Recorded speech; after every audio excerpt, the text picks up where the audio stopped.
So, welcome back to the Trampled Underfoot podcast show. Tuesday night, all is right with the world. I got a full stomach. I'm ready to sit and chill.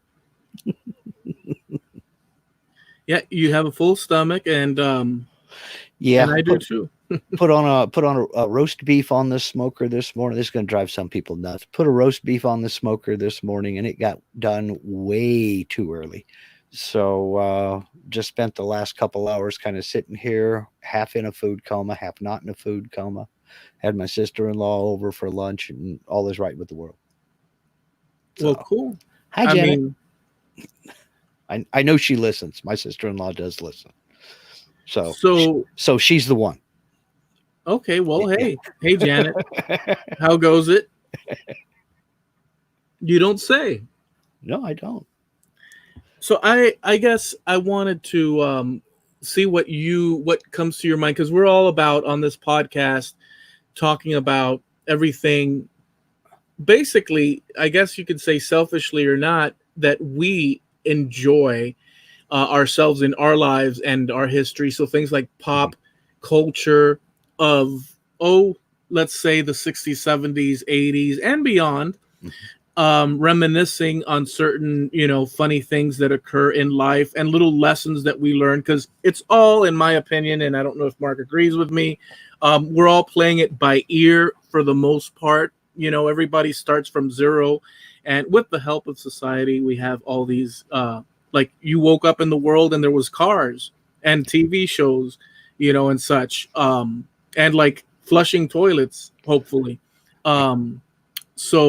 But we talk about experiences throughout life and the past history, and we touch on so many different things, exciting, different little angles, music, and so on. Heavy on the music. Yeah, we are heavy on the music, and I think on the history and weird and strange occurrences, throughout history, coincidences, and even things like, you could call them conspiracy light, let's say, things that are out there that are dubious, but we touch on. Yeah. Oh, yeah. And we do that in real life, too. Like, we found out last night the easiest way to clear out a Google Hangout. You got 10 people in a Hangout. If you want to clear it out and just end up talking to one other person, just start talking about the origin of the pyramids. And folks will bail faster than the rats on the Titanic. I kid you not. It was Eloy, me, and crickets. That was it. Well, it started off with a bunch of people, but they started dropping like flies. And, and here's the thing, and I've mentioned this a lot, and it's a tough thing to really put out there and get any. When you put something out, an idea, whatever that might be it Egypt, I'm a person that's curious about a wide variety of things. Doesn't mean because I touch on a subject, it doesn't mean that I'm married to the subject. I might be, but I might not be. I am just a curious person. I know that some people might say that, look, man, we have a short time on this earth. Forget the darn pyramids. Let's just rock this town. I don't know what that might mean, but to me, it's important to explore, categories that I personally, not everybody's on that plan, and so people drop off. Right. Right. And some people just don't have that threshold on one particular subject, Yeah, some people just aren't interested in that particular subject either. Well, yeah, exactly. So there's a whole host of different, things for people. But I personally like all the things, the variety in which we talk, and there's some things that I can't connect with you guys when, like, let's say you're talking CNC. Right. Although generally speaking, I can in the roundabout realm of, woodworking, let's say. Right. But it doesn't mean that, okay, well, it's CNC, no, I even learned listening to that, so I'm not opposed to stepping into waters that are uncharted. Yeah. At least, doing a couple of laps around the bay. Why not? But I'm also an exaggeramous, because I'll go thorough if I'm interested. I don't know about you. I'll explore a subject to ad nauseum. I just love that word you just created, an exaggeramus. Exaggeramous. Oh, anus with the Yeah. N? I see. I Yeah. was giving you the benefit of the doubt. I didn't know if I was going to have to whip out the bleep again. But No, but the whole word together is not even, well, you don't have to because this is my edit. oh yeah, it's your edit too. Okay. And it's not a bad word. It's a No, it's brand not. new word that says nothing, but it says everything at the same time. But it's also a great garage band name, and folks know I collect garage bands. Ladies and Oh, gentlemen, Exaggeranus. you're so right. Don't. Well, here's the thing that I wanted to touch on and see what you guys think. And this might be, I see Dirty Smith as well as out there. Arneal Media. What if I could, John? Who else do we got here? Poppy's Woodshed. Who else do we got? Let me Frankie see here. CNC and Woodworking. Frankie CNC is in the house, and and the StreamYard logo is there too. Yeah. So, when I started woodworking, or let me say it this way, back years ago, I had the issue where I had to start either paying for or doing it myself repairs around the house. Okay. And my old man growing up was always the handyman, and he would bring me along and force, the lesson, because I just wanted to ride bike, play Dungeons and Dragons and stuff like that. But my dad would give me these lessons as fathers do. And so when it came time for, and it's a funny thing to even think that it came time for me too, because when you're in the care of your parents, you are in a cocoon and you're protected from so many outward things that you're not even aware of. But when it comes your time, that you are all of a sudden the one, there's no one to the left or right of you. I'm stuck in the middle. Reality is reality, and you're faced with obstacles and a host of things. You don't have a support system like you had before, and it's funny in a way. It's not funny, but the funny thing is that by hook or crook, all the lessons that your parents taught you, good, intermediate to bad, anything in between. I'm not prescribing that in my case. They were all good, of course. But all the things they taught you end up coming out of you in the process of you solving issues. And my dad taught me things that I started to apply in the repair of the home. And so and the story goes on, but I'll pause there. Do you have a similar thing? Oh yeah. Okay. In fact, my grandfather's the one that got me into woodworking, basically on a similar level. I mean, he was born in 1906 and raised on a farm in Oklahoma, and you basically had to do it yourself or do without. And now we say reduce, reuse, recycle.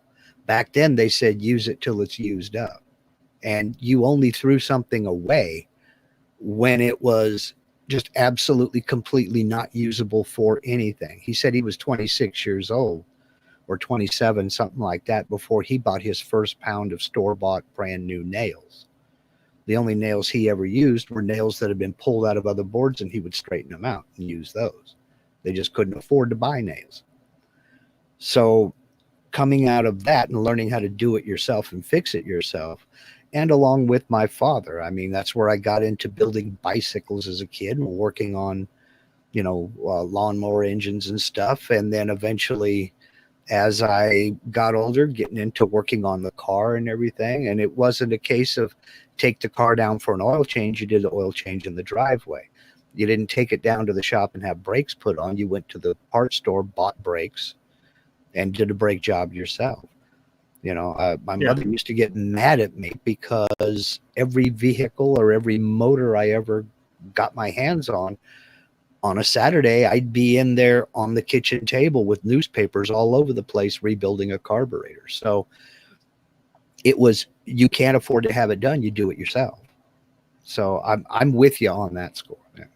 So exactly. So here's the bit, come, I guess, around 2009, I had to start doing a bunch of repairs that ranged from everything to everything. And, then I came across these videos on YouTube. And I had always previously to that been interested in editing video. And I did edit video and was on YouTube doing music video. That was my concentration. That was my effort. That was my, just my passion, let's say. And I was all into the editing process and creating songs and whatnot and putting out videos. And at the time that I did that, before this whole woodworking, the limitations of video and audio was that it was mono for the audio.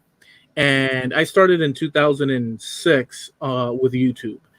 And the picture frame was like a little square, like a TV set. And the quality was like 380 or 360. I just don't remember the pixelation of it. But I even had software such as After Effects way back then that I was learning as I went and created green screening and all that stuff. But it was quite the cheesy, in some cases, in a lot of cases, quite the cheesy video effect. But now looking back on it, it's so cheesy that I kind of like it, which is the same kind of thing that happens with like 60s videos with the bell bottoms and stuff. People cringe at it when they're a few years out from that, but then decades later, they like it.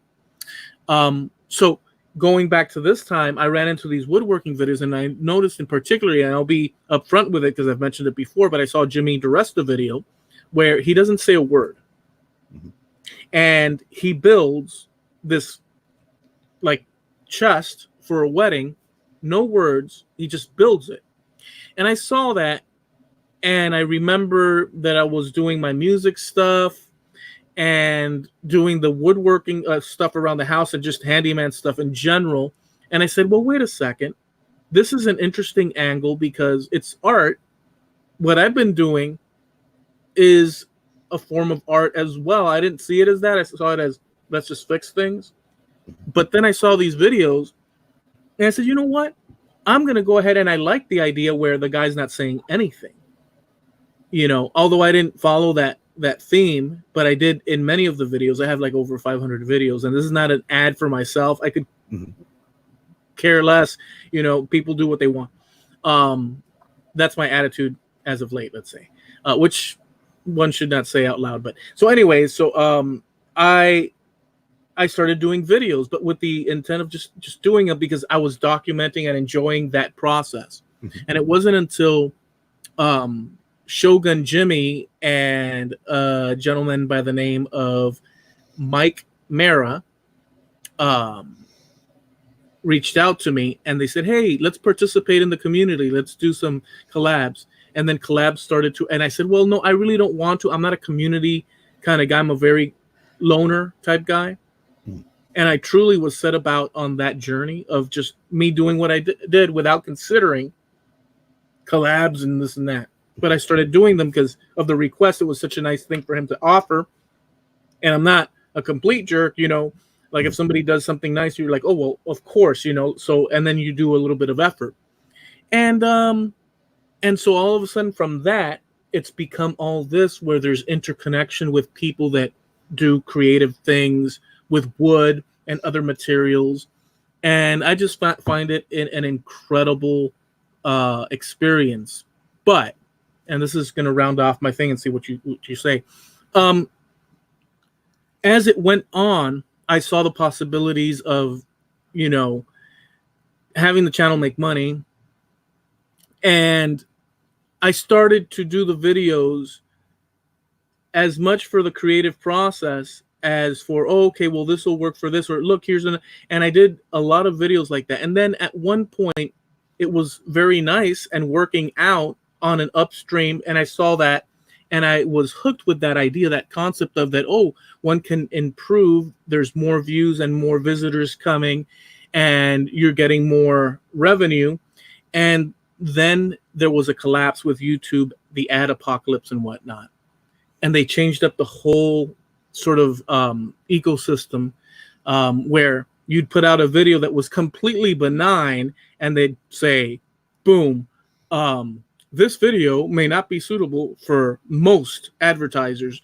And I harped on this with a lot of people. Oh, yeah. That statement is completely problematic for me, because no video is suitable for most advertisers.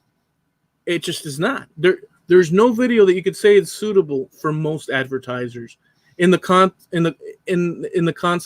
the context, I'm sorry, of I'm not cussing or this or that. It's a video, right? But in any event, and you might have your opinions on that, and I can't wait to hear all that. But long and short, it's gotten to the point where it's like YouTube screwed that whole thing. And it really, in my alignment with the whole thing, was originally just creating for fun, but then this whole other element came into it. And now the views are what they are throughout YouTube. And I said, well, I also enjoy doing documentaries and such, and I don't expect other people to like a personal documentary of my family history and this and that. But the whole YouTube thing, it was a cultural explosion and still is. But in my opinion, or at least for me, the woodworking maker thing has sort of tamped down. And that's that. I just wanted to share that. What say you? I agree with your last point. It has really cooled off.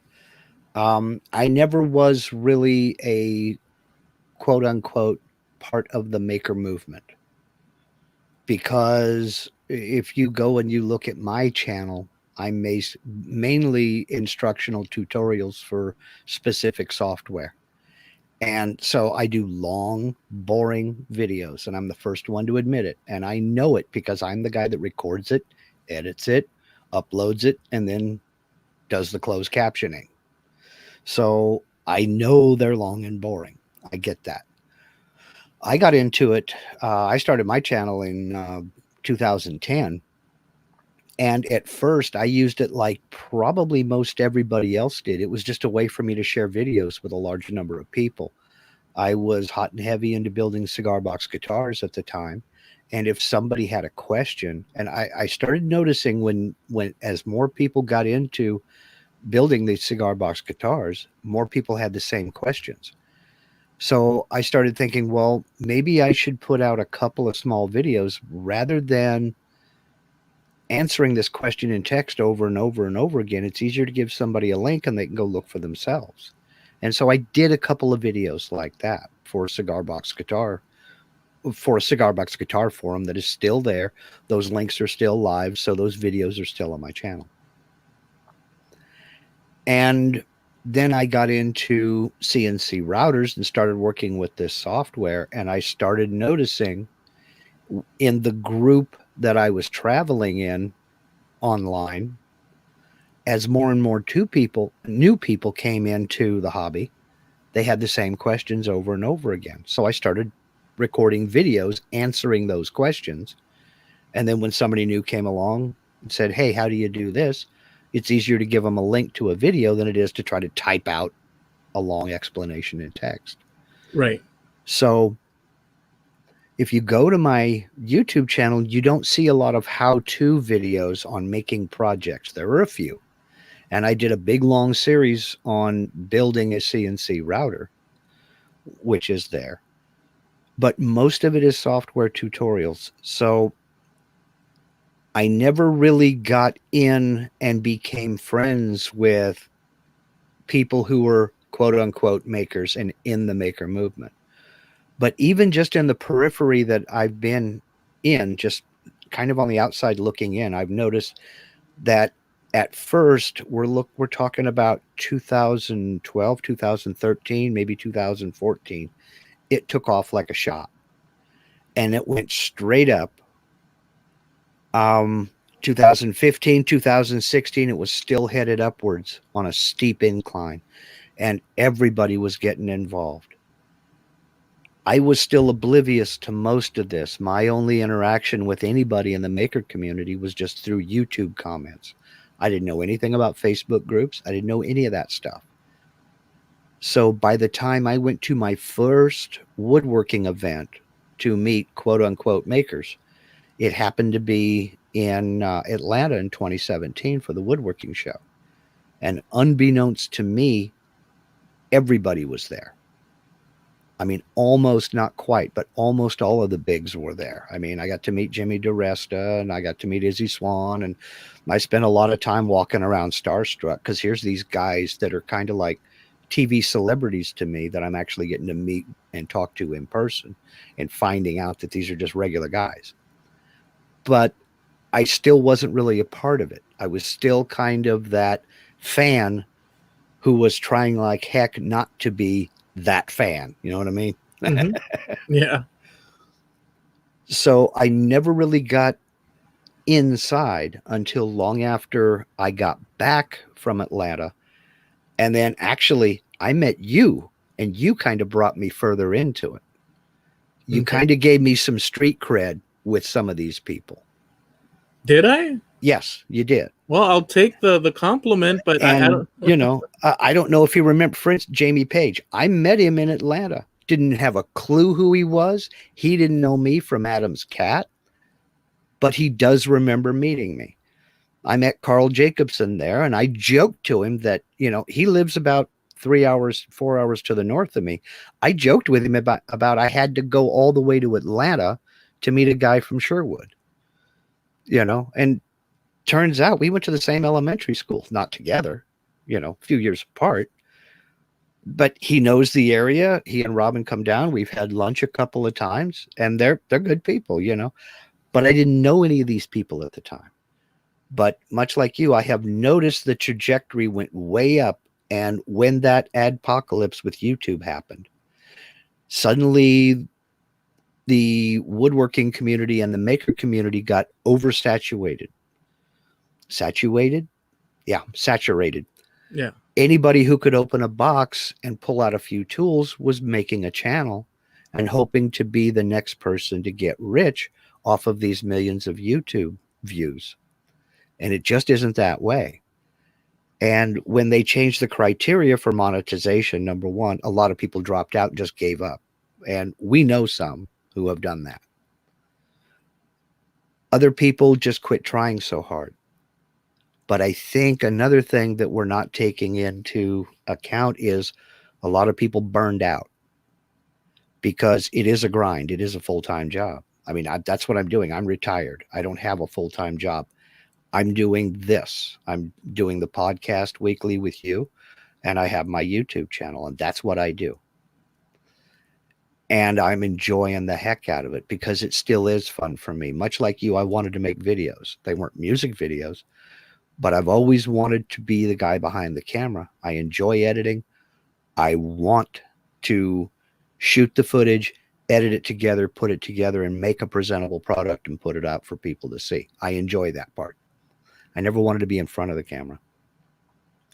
But I think a lot of people got burnt out when they figured out how much work it was going to be. And you have to earn your way into it. It's not just instant cash. It's not just instant money. And there's a lot of work involved, both to get recognition and then go beyond that, you know? Yeah. So I don't know if this is the direction that you were heading with this discussion, but I would say to anybody, if you're thinking about getting on YouTube and making videos, I say do it. Go ahead and do it. Whether you are doing it for the fun or you're doing it to share your ideas or what you do, I'd say go ahead and do it. But do it because you enjoy it. Don't do it for the expectation of monetary return. It may happen. It may not happen. It probably won't. But if you can keep going and enjoy the process, I'm all for it. I'm all for it. I say go ahead and do it. But just make sure that it's something that you really want to do.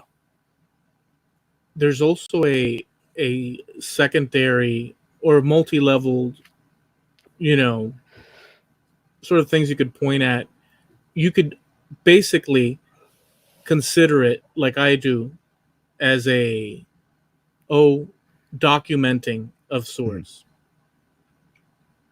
Yeah. And because, so depending on a person's temperament and alignment, the station that they're tuned into, these things that we're doing, we don't know how long YouTube is going to be out there, but by all predictions here, it should be a while. And videos get I also like the idea of transferring videos to places like archives.com or .org and other places. But then again, I'm funny that way because I like the idea of documenting the process, history, and whatnot. So there's value in that. There's value in the camaraderie that you get with people that are like-minded. Not to mention honing in skills, but the burning out phase, as far as myself, I've done about 500 videos, more than 500 videos. Not all of them are live. And yeah, and on a lot of different, and the thing about it is with the woodworking or making in general, you have a situation where it's not like the guy that's playing, video games or computer games and recording the screen. It's more like you have a plan to build something, you sketch it out, you purchase materials or gather materials you've purchased in the past. Any one way or the other, you're acquiring materials, and then you go about the business of building this. If you're documenting it, you're talking about it while you're doing it, or you're recording voiceovers afterwards. Plus, you're filming it, editing it, and then promoting it out there so that others can see it. Because, I mean, if no one sees it, what's the darn point? And so looking at all the steps, it is a labor of love as well. And it's an overwhelming thing. So maker videos take that much more. I'm not going to say than every other genre, because that's not necessarily true, but the act of building. Yeah, that takes some time.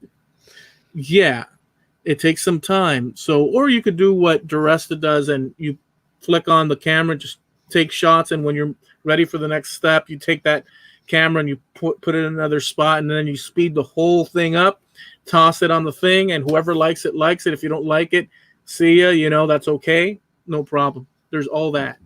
Yeah. So there's multi-layers to it, but I personally, also like the idea, kind of like what we've ended up doing with the show, where we tackle different topics. I kind of am I enjoy variety, Lawrence Welk style, let's say. I like variety. And so I've noticed that. And so like when I got the sort of like itching to do some documentaries, I went ahead and started doing if I want to do a song, I went ahead and started doing a song.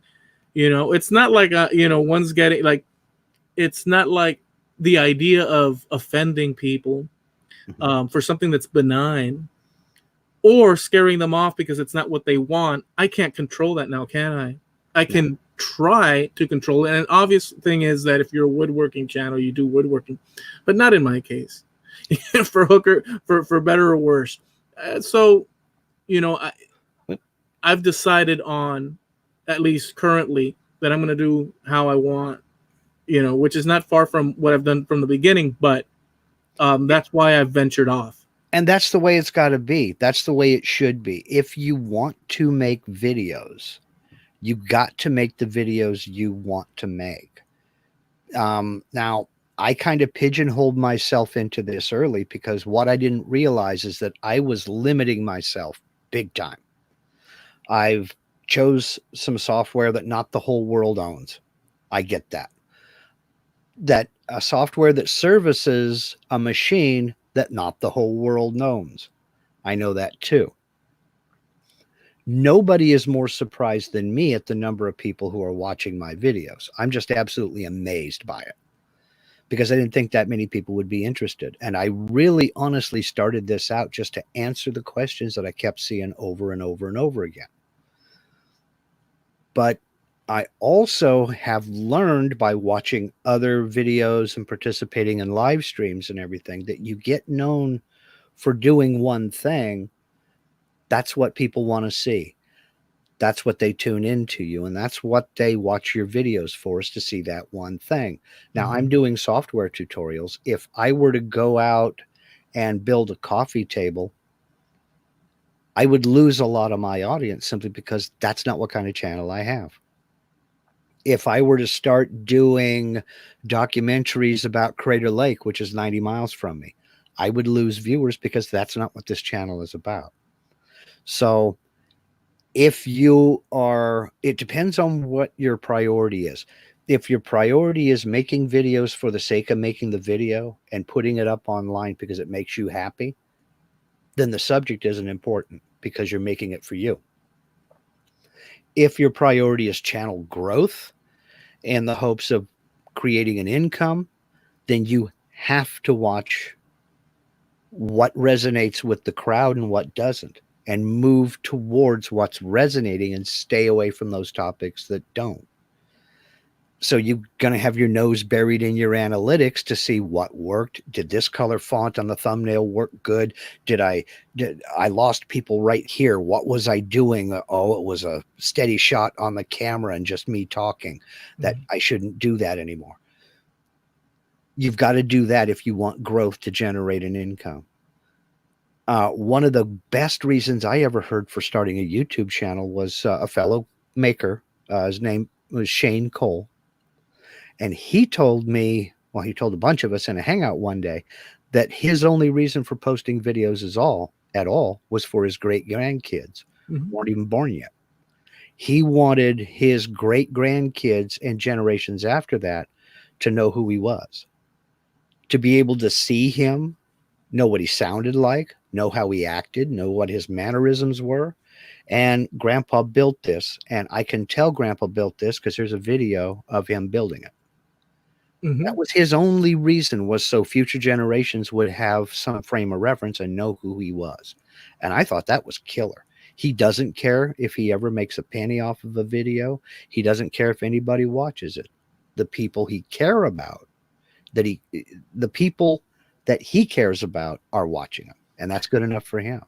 Well, to add some more value to our listeners, viewers, and so on, that concept that you just said is meaningful to me. And I will give you guys an idea that's not anything out of this realm that you might not have thought of before, but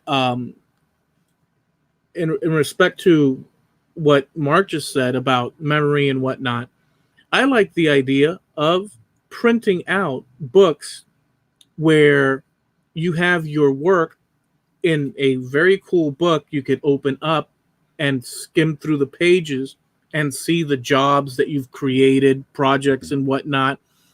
And I'll just tell you this as something that's helpful for you guys out there. I am now in the process of doing that with a company called Blurb. I'm not affiliated with them in any way, but I'm using them. And a word about that, well, I'll skip that for now. Blurb, you can lay out your book and they reproduce it for you at a cost, of course. And then you have a solid old school physical item in your hands as a resume or memory book or whatever you'd like to call it. So there's options out there to extend the life of your creations as a maker or your memories as a maker. And plus that archives.org, you can set up an account and add your videos, documents, whatever you like, and that preserves. But the idea of having something tangible that stays within your circle, plus the digital, because right now digital is like, I'll just say this one last thing about this. When the iPod came around, I had stacks and stacks of CDs. Yeah. And at one point I was like, well, hell, I'm going to put them all into my iPod. And I did. I've got like 11 weeks of Yeah. listening music. Done that. And at some point, I said, you know what? I've got it all on my iPod. What do I need the physical thing? It's taking up space. I don't have enough space as is right now. I chucked a truckload, which, by the way, I could have sold, at least for $1 each at the local, Pawn and I shop. didn't do it at the time. Yeah. And so I got rid of all these things. Well, come, a few years after, darn thing is coming apart. I can still access the songs, but it's a pain in the butt when you connect it to your computer. It comes out, if you want to extract the songs so that you can have them, it codifies each song so that you don't know until you actually play it. So it's a pain in the butt. So you do have to have iTunes, but when you turn on iTunes, it'll tell you the song, but it won't give you the code. So you can't cross-reference, so you can have your catalog of songs properly stored away from the Apple environment. Anyways, the idea that I toss the physical copies is the same example that I'm using as an example as with the work that you do on video. You know, they exist, but the medium is digital, and we don't know how long YouTube or any of these people will be. Maybe it'll be for as long as forever until we, exist, or maybe not. But the physical copy and multi-layering it in different places, to what Mark is saying about memories and whatnot, I think is a good idea, although it's labor intensive because you have to do more. It can be. It can be, yeah. But again, that goes to what your priority is. If your priority is to document what you're doing, then yeah, setting up account on archive.org is a good idea, or at least cloud storage of one form or another, as well as putting them up on YouTube or Vimeo or Dailymotion or any one of the other uh, online streaming services where you can put it out in front of people, and so that the right people can find it, and then tag the heck out of it so that you, Eloy Escojedo, are easy to find. But then again, it's kind of strange to think in those terms, because you're absolutely right. We don't know what's going to come next. You've mentioned a couple times we don't even know if YouTube is going to be around. We think it will, but we don't know. I remember when reel-to-reel tape was considered permanent storage, and Super 8 and 16 millimeter film was considered permanent storage. It's always going to be there, and we'll always be able to access it. Then it went to VHS tape, and that's permanent storage too. Well, when was the last time you saw a VCR that worked? Then we went to CD and DVD, and all of these were considered permanent storage. I've still got backups of computers I don't own anymore on DVD. I've still got floppy disks in there. I don't have a floppy drive in any computer now, but I still have floppy disks hanging around. I've got 8-track tapes. I've got cassettes. I've got vinyl albums. All of these were considered permanent storage, but it's obsolete permanent storage. So being able to stay on top of the technology, even your iPod is going to die one of these days. So yeah, getting rid of the CD may not have been a great idea, but at least you can still have access to all that music, if you stick with the Apple platform. I mean, I'll just say this. It was, in hindsight, not a good idea, but the benefit for doing that, apart from now I just have digital copy, is that I had space, because too much, like when you have a situation where but if I look back on it, I would have kept them all, because but you know what? At the same time, the act of pressing the button, opening the slider to put the CD in the tray and pushing it back in and then listening to it is actually so many steps in my mind, when you can just click a button and say, oh, what do I want? I want, X, Y, and Z song, and boom, it'll come up. But that might not last, like you're saying. So yeah, that's why the physical side of it, Oh yeah, is, I look back on the days of 8mm with a bit of fondness, and especially rewinding a movie after you'd watched it. The film would wind off of the front reel onto the back reel after going through the projector, and you ran it all the way through until the very end, went back up and through on that take-up reel. Then you hooked it, brought it back around, and you rewound the film onto that supply reel. Mhm. And just listening to that take up reel start spinning faster and faster and faster. And then all of a sudden, the film would flip around to the front wheel and tick, tick, tick, tick, tick as it started smacking the projector. Shut it off. Just that was something that people don't know what I'm talking about now. You know, it's just a weird little thing like that. But it was all considered permanent storage. That's the problem with tangible things like that, though. Tangible records is they can always be lost, damaged, destroyed, or just go obsolete. Now, books I don't think will ever go obsolete simply because everybody reads. Well, everybody. Don't you think you're being a little bit too confident with that statement? No, I don't. People will continue to read until something else comes along down the road. But when you stop and think about the totality of human history, we're still reading all these thousands of years later. And I don't see that ending anytime soon. Well, I do want to say one thing about that, and that's that a few years ago, up until recently, until I finally decided that no, I was wrong. And really nobody made a good sound argument for it that I can remember. I might be wrong about that, but I thought that libraries were completely outdated and not necessary, since everything. See, I was looking at it from the point of view of right now, I can quickly arrive at information in a book or a book itself than I could getting into the car, waiting for the light to change, driving down and going into the library and searching through the whole indexing thing. I could easily get that, from my computer. And as far as quick, results and volume of content on any given subject, the internet is primo. But I changed my mind because of that we've talked about. What if you're still going to have the books physically sitting there, unless there's a fire or whatnot? There's always something that can erase history. But there's more than one book and more than one library. That's the thing. Mm-hmm.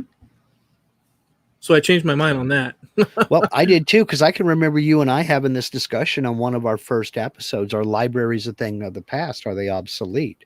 Mm-hmm. And maybe for the purpose of going down to the library and checking out a book, they may be obsolete. Now, I know people, my wife being one of them, I know people who still enjoy going down to the library, going through the card file, the Dewey Decimal System, finding a book, and checking it out and then returning it later. I know people who still like to do it, but the numbers are way, way, way down. However, I still think they have a major importance in our society, and that is as a repository of that information. Somebody has to be able to safeguard that material, because I know in my local library down here, the county library that's been in operation since Andrew Carnegie built the first library here in the city of Medford, as he did a lot of in the 20s and 30s. They have works from the 1800s that are local to this area. Well, who else is going to store that? Who else is going to curate that? Who else is going to take care of it? I mean, they're not out for the public to check out. They're back in a special section that you have to make arrangements to go in, wear gloves, and go through and read them.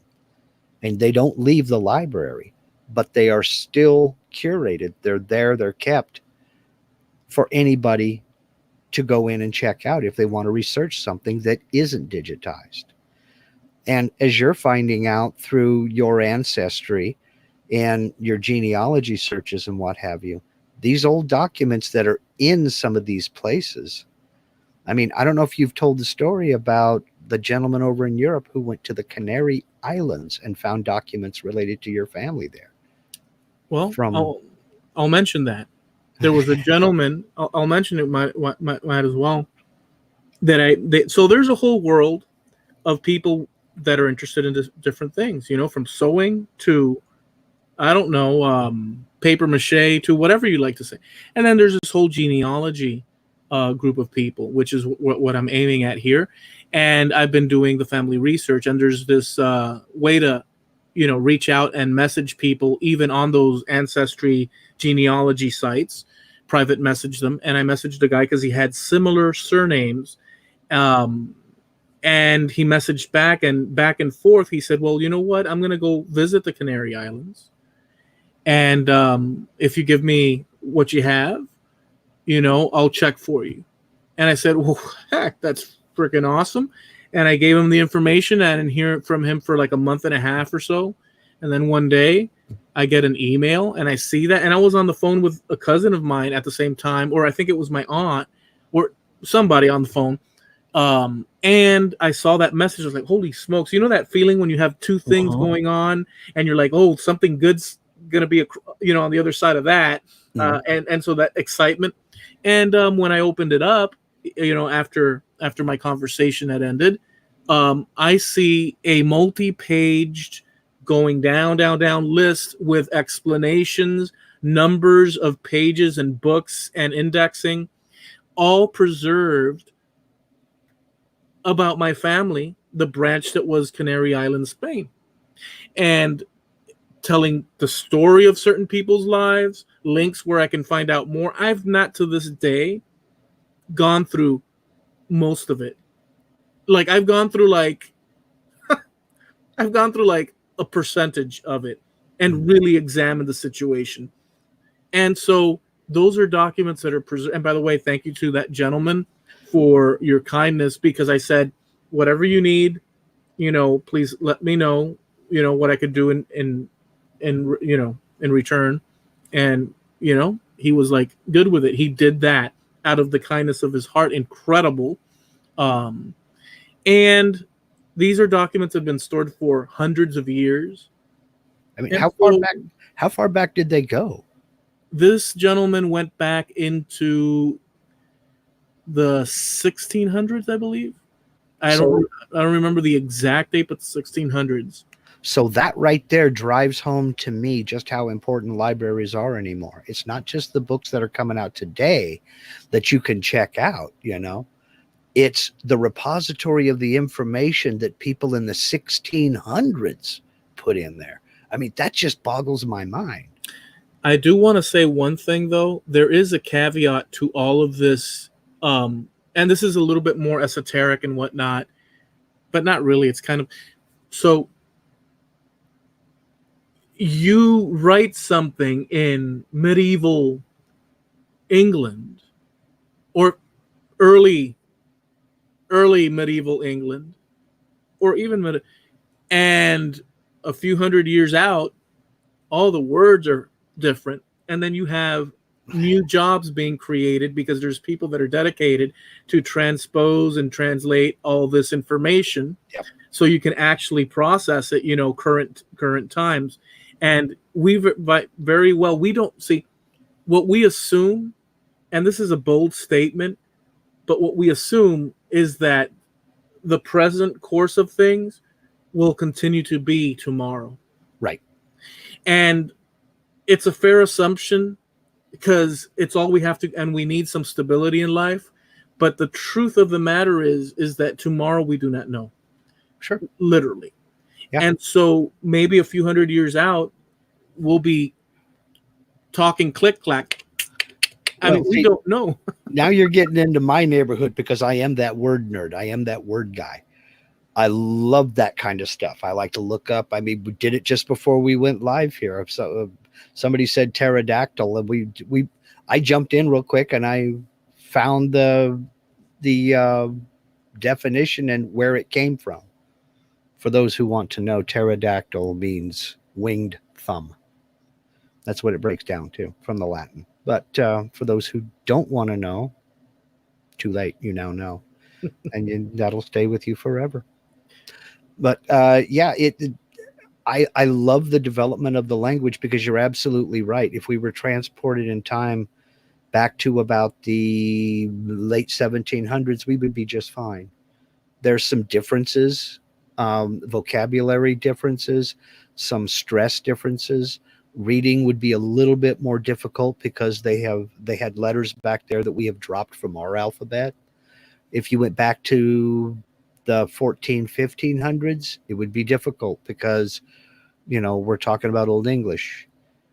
Then you get back into the 12, 13, 10, 11, 12, 1300s, we probably wouldn't be able to communicate with folks who thought they were speaking English, who were speaking English back then, because phrases were completely different. And we sure wouldn't be able to read their writing because not only did pronunciations change, spellings changed, and the way they used certain phrases changed. Letters were pronounced in different ways. And so we probably wouldn't be able to communicate at all. I mean, from all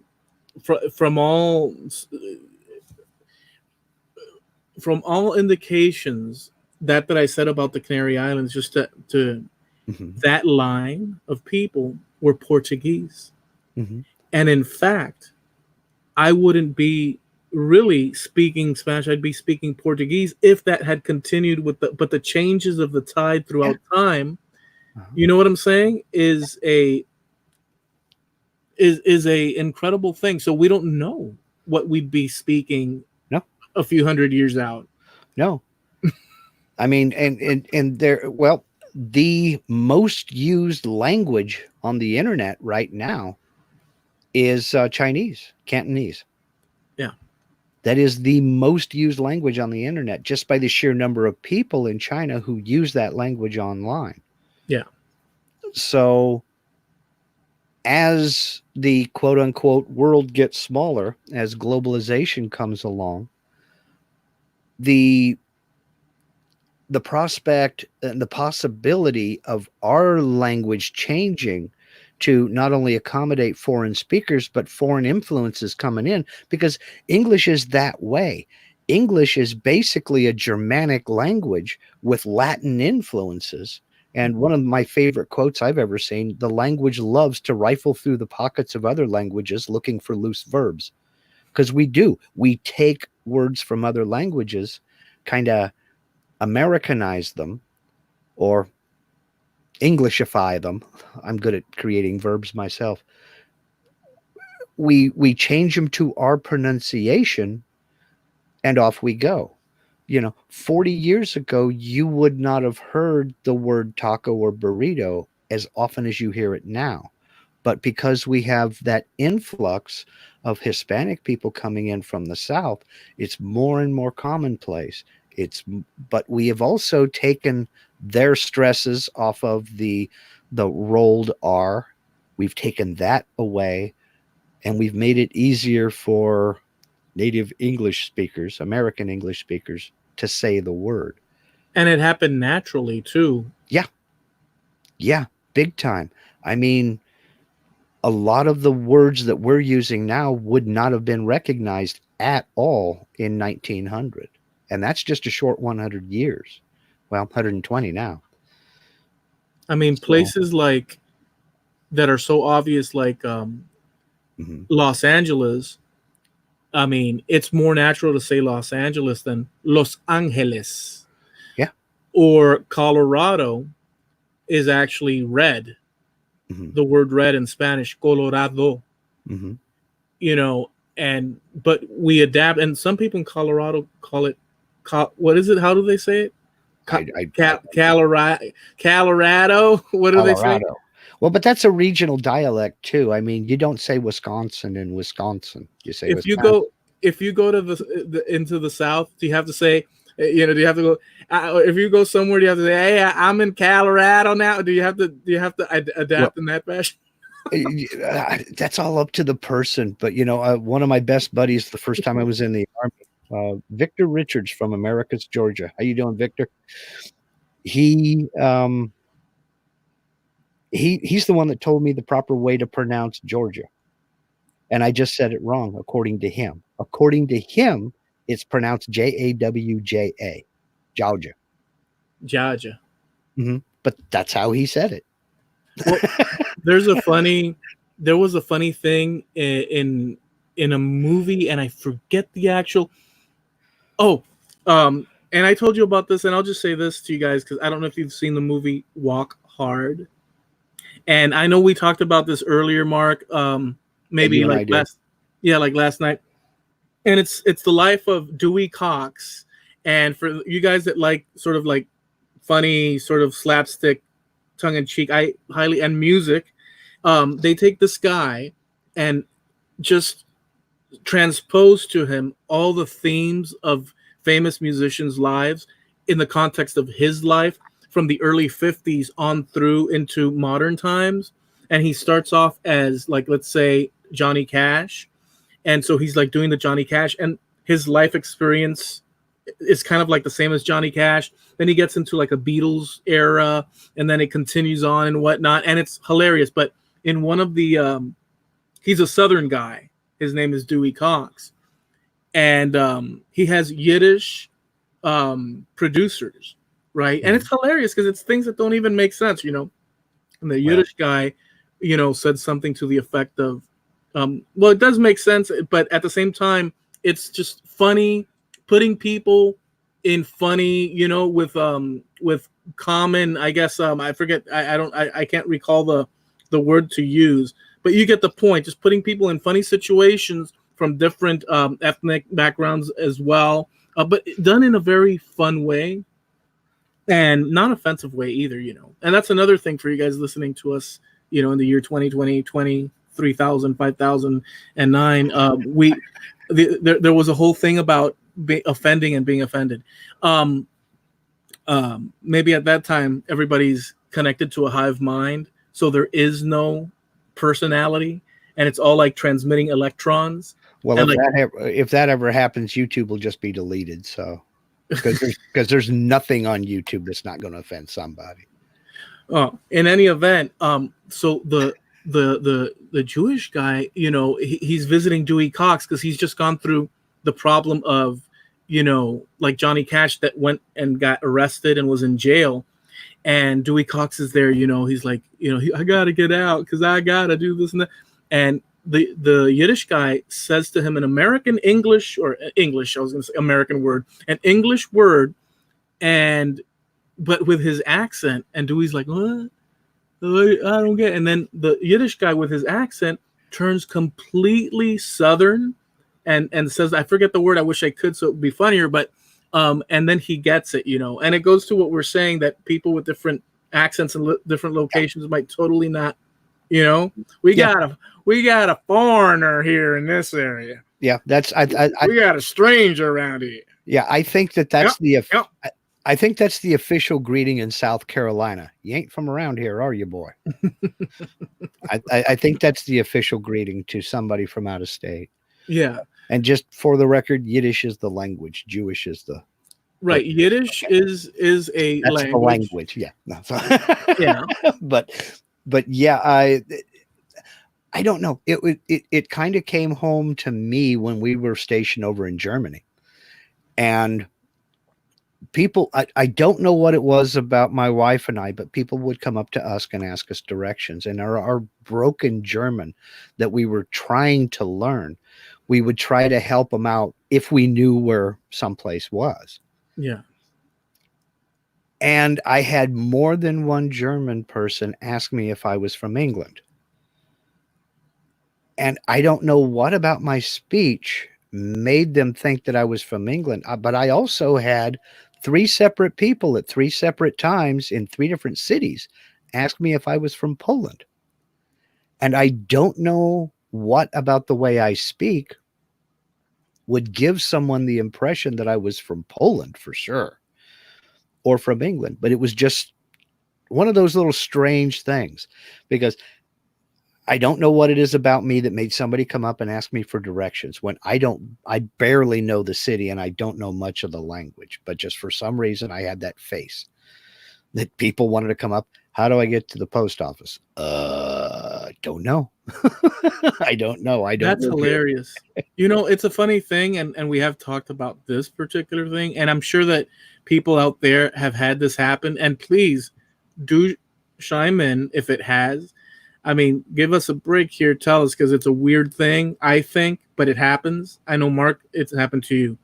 I'll be at Home Depot in non-Home Depot clothes because I don't work there, and I'll have somebody with serious, I mean, just completely, and they're in a hurry, so you better get to work. Wait a second, I don't even work here. Why do I have to speed up? They come up to you and they say, look, I'm looking for this. This is, and they, right? I mean, like, just completely come up to you. Yeah, I'm looking for this. What do you think that? I'm like, and I gotten to the point, it's happened various times throughout, not every day, but it happens. I've gotten to the point that I don't even say, oh, sir, sorry, I don't work here. I just say, oh, yeah, let me look at that. And I help the person out. Yeah. And they have no idea. I mean, I'm dressed in with a gray shirt or something, let's say. Mm-hmm. Yeah. But you look like you know what you're doing. That only happened to me once when I was in a work uniform. I was a slot machine mechanic driving a route, working on slot machines in bars, restaurants, convenience stores, gas stations, stuff like that. And I went into Home Depot in my uniform. Now, to be fair, I have a radio on my belt with a microphone on a cord up over my shoulder and clipped to my lapel. I've got probably 5 pounds of keys hanging off my belt and on a big old long chain, and tools and stuff on a belt. So I look like I work somewhere, but I'm also wearing dark blue with a blue and white mission linen pinstripe shirt with a name tag on it. And nothing says Home Depot. Nothing is orange. Mm-hmm. And I had a lady come up to me asking me about, I don't remember what it was about. Yeah. She kept asking me, well, how would I do this when I do that? I said, well, I don't know. Number one, I don't work here. Number two, I've never done that before. And she just kind of stepped back and looked at me and went, oh, I'm sorry. I saw all the stuff on your belt and I thought you worked here. I said, no, that's fine. I said, I can get somebody for you. She said, no, I'll find him. And off she went, so yeah. It wasn't a confrontation or anything, but that's the only time that's happened to me. Well, I mean, it's happened to me more and in different places, man. And, but then there's another, since we're talking about this, and I've told you this before, but like, why not say, dangerous place for guys, Michael's Art Supplies. Dude, that rhymes. Dangerous place for guys, Michael's Art Supplies. Dangerous place for guys. Brand it now. I'll go in there, and I swear to you, the older ladies, they will elbow and bump you out of the way. How dare, that's happened to me more than once, dude. I'm down the aisle with my little basket. I pick up, and you'll see these ladies come out, like it's like they're terror. And it happens also at Joanne Fabrics, dude. I've never had that problem there. The only place I've ever had a problem like that was at a casino, because little white-haired ladies will take a whole row of machines and play each one. And you even look like you're going to play a machine on the row she's playing on. Son, you just bought the whole can because you ain't getting out of there alive. They will tear you up. I mean, put a whooping on you, Ajax won't take off. I've never had that problem at Michael's or Joanne's, though. There's a thing about, maybe it's Miami or big cities in general, but it's like, listen, I'm sorry to say this, but if I'm in a line, mm-hmm. Waiting to be cashed out, mm-hmm. in front of me, I leave a human being space, if not more, of space. But here's the thing. I expect the same from the person behind me. Don't bump and grind up on my stuff, old lady. Yeah, well, And here's the thing. Well, that sounds, as great as that sounds, I'm talking about ramming the cart into your heel. And stuff like that. It's like I turn around and I'm looking in front. Like I turn and look in front, and I see that I have the adequate space to give the other person the respect that another human being should have. And then I look at that, and that person's like, if they could climb up my back with the cart and come up over me and down my beard and down my chest and then over, because that's really what they're saying in their, basic Neanderthal thing. They're saying, I wish to, you are in my way and I must remove you from, but they can't but if this were the Old West, for lack of a better, I'd turn around and then just go some clank, mm-hmm. if we were so savage, mm-hmm. So there is a little bit of, you should have a little bit of distance and respect others. No. Big cities, I don't know what it is, man. I don't know what it is. Yeah. Well, I will agree with you on that, on the big city mentality. It's crowded. There's a lot of people. Everybody just wants to get through their day. They all just want to do what they got to do and get home. I understand that. I get that. The problem is everybody's got to be there at the same time because everybody goes to work at the same time and get off work at about the same time. So I get it. I understand. Yeah. But sometimes, man, you just have to go into full-blown survival mode. I mean, there have been times Linda and I have gone grocery shopping at 11 o'clock at night because we knew nobody else would be grocery shopping and we didn't have to fight for a loaf of bread. Well, that's smart thinking in your part. I'm going to tell you. Let me tell you what happened to me. Last one I'll tell you about this whole bit. And this one's crazy. It may not sound crazy, but it's crazy. I was at Home Depot again, and there was no one behind me in line. I was next in line to pay. There's no one behind me. Get this. A lady taps me on the shoulder and says, "Could I get in front of you? I'm in a hurry." And I look at her and said, "Yes, ma'am, of course." Because what are you going to say? But there's nobody else. And I've got like one can of spray paint or something. I mean, for goodness sakes, woman, why? Well, that's what I'm thinking, because it's like, so I am that disposable in society here, lady, for you, that you must remove me out of the way. You're not important. Right. Her goal is important. And you, excuse me, could I go ahead? And I'm looking behind and I see there's no one there, dude. You can see down the freaking tool aisle even. And it's like, are you kidding? Well, and I thought to myself, well, this is so unbelievable. And I said, "Oh, of course, ma'am." But in my mind, it's like racing, thinking, "Are you kidding me, lady?" Yeah, I'm with you. Now, I've done the opposite. We're getting close to getting to the check stand at the same time. And I look over, I've got, 6, 7, 8 things in the basket, and this dude's got a soda. I'm like, yeah, go ahead, man. Go ahead. And I've been juiced a couple of times on that because the guy didn't have correct change or the card wouldn't work or this, that, or the other. And somehow it seems like he's trying to apply for a mortgage or something, So I'm kind of selective. Does this dude look like he has money? You don't want to think in those terms, but sometimes you gotta. Yeah. But yeah, I've let people go ahead of me if they've got one, maybe 2 things, and I've got a basket full of groceries. I've been that guy who only had 1 or 2 things while somebody else was unloading their cart. Yeah, I'll let you go ahead. It's a nightmare, dude. Well, here's one. This was last week. I went into a Wally World. Oh boy. And dude, I mean, honestly, this is the extreme case scenario. I'm at Wally World. It's like 20 people in that aisle. And they've got like 2 registers open. This is in the heart of freaking Southwest Miami, which is chock full of automobiles left and right and businesses and palm trees. And it just looks like World War V. I mean, there's people everywhere, parking spaces. You can see people choke. Well, I'm in line waiting, and that lady, I could see her, and she's like, by the time I get there, the lady in front, she gets like let's say the bread, she's like blip, and slowly, and she's the most patient woman, most paused lady, with no stress, working the register, my friend. And I was like, what?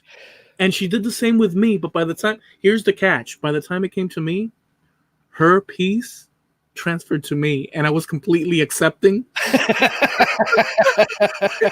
And I even slowed down myself. She, with her little power, created a avalanche of calmness. She was your moment of zen, huh? Yeah. I have a theory. I think Walmart figures out who's the slowest checker on shift that day is and put them over on the express lane, 20 items or less, because you may only have 6 things, but it's going to take you just as long to get out of the store as it takes the guy with a full shopping cart over here. Exactly. You know, you got the checker over there. The bread's making sparks as it goes across the scanner, you know, and putting stuff in the bag and just going. Meanwhile, back at the ranch, you have. Yeah, man. Blip. It doesn't even beep like properly. It just goes blip. It's just, I swear to you, dude. She slowed down the sound effects. There was this one, and it's happened a few times, and I don't. You tell me, but it's a different attitude. But you tell me. You'll walk up to someone at Walmart. It could be other places, but I remember one at Walmart, and I asked her a question, ma'am, where could I find this, and that? And the initial eye-to-eye transfer of, because I pick up on, you know, or at least I think I do. I could tell when a person's not, they're not happy that you're asking them a question. They want you to move along. Just move along, sir. In their mind, like I asked her a question, and while I'm waiting as she replies, her body is saying, "Sir, just my life is a living. Why don't you just move along?" And you just go. Yeah, and it's like, you know, and that's not as outrageous, but you could tell the disdain for the customer, you know, service. Just did not want to be there that day. I mean, everybody has a bad day, and that's what I used to tell my crews working in the casino. You're 2/3 actor out there on the floor. You could be having the absolute worst day of your life, but it's your job to make sure nobody knows it, because they're not here for drama. It's not they're their not fault. here to commiserate. They didn't do it. They're here to have a good time.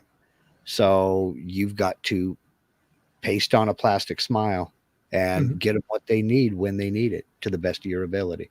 And if we have a problem, call me. That's my job. Yeah. So, you know, but yeah, I've been on both sides of that customer service thing before. And that's one of the reasons I don't go to Home Depot. Sorry, Home Depot. But I've been in Home Depots in 14 states. And I don't care what day of the week I go, what hour of the day I go. If I'm going to the electrical aisle, it's the electrical guy's day off, and they've got somebody from hardware over there manning his station, and he doesn't know where anything's at. If I'm going to plumbing on a Thursday, it's his day off, and the guy from lumber is manning the desk for him. I don't care when I go. There has only been one exception to that rule, and that's when I've gone for an appliance. They got a ton of people selling appliances back there, and they all know how to sell appliances. I'm here to shout. But if I want a key cut, forget it.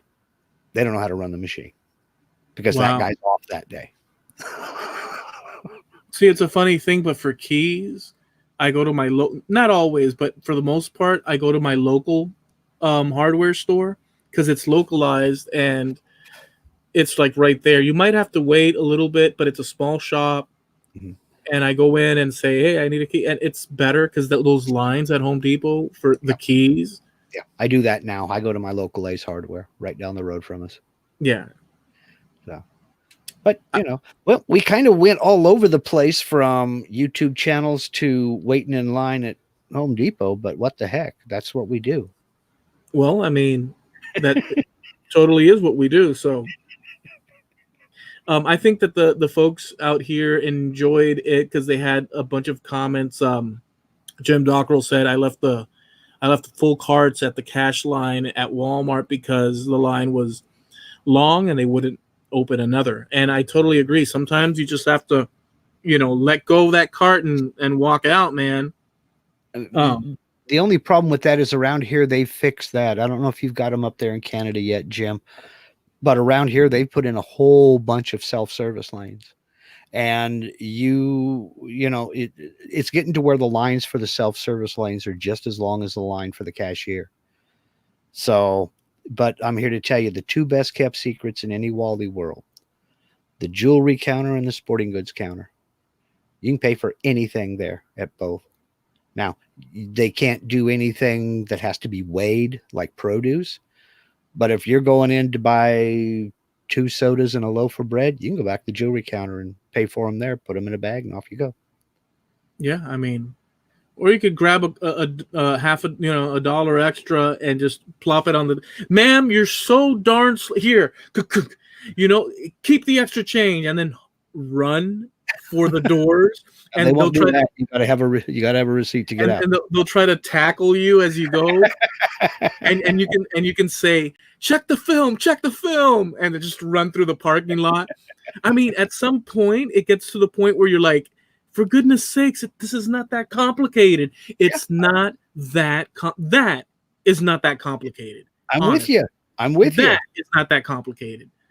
I mean, and I'm not, and I'm not trying to, because it's difficult work because you have to deal with the public. I understand that, but speed is my only qualm. The speed situation. Speed. And we've talked about this before here too. Do not come to Southern Oregon if you're looking for speed. Oh my goodness, because dude! They How don't. do you do it? And well, you get used to it. It's a slower pace of life. And I mean that sincerely. Do not ask a cashier how she's doing, because she will tell you, and there are no short stories in Walmart.